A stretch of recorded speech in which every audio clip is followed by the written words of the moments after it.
Yeah.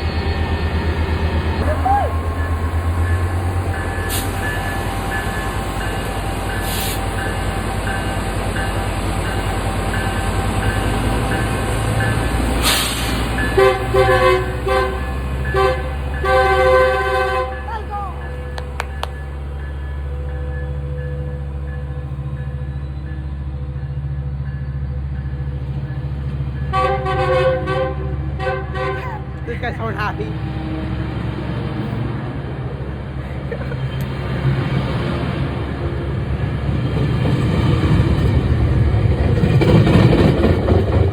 Okay, stop now.